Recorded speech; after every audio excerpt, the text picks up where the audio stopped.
नमस्कार मित्रांनो, मी विठ्ठल कंठाळे.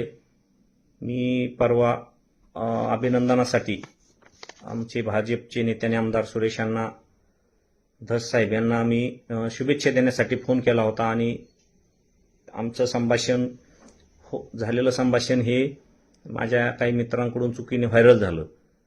तर त्यामुळं काही आमच्या घटकातील लोकांच्या काही भावना जर दुखावल्या असतील तर त्याबाबत मी खुलासा करण्यासाठी आलोय.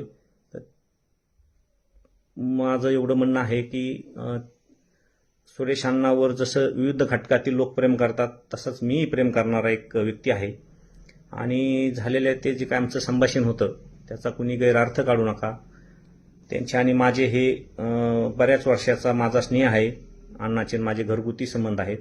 त्यामुळे मी हक्काने बोलून गेलो आणि ते बोलल्याला काही त्याचा व्हायरल झाल्यामुळे काही लोकांच्या भावना दुखवल्या असतील किंवा अण्णावर प्रेम करणाऱ्या लोकांच्या भावना दुखवल्या असतील तर मी त्या अण्णांच्या आमच्या सर्व कार्यकर्त्यांची दिलगिरी व्यक्त करतो आणि हा खुलासा मी या निमित्ताने करतो.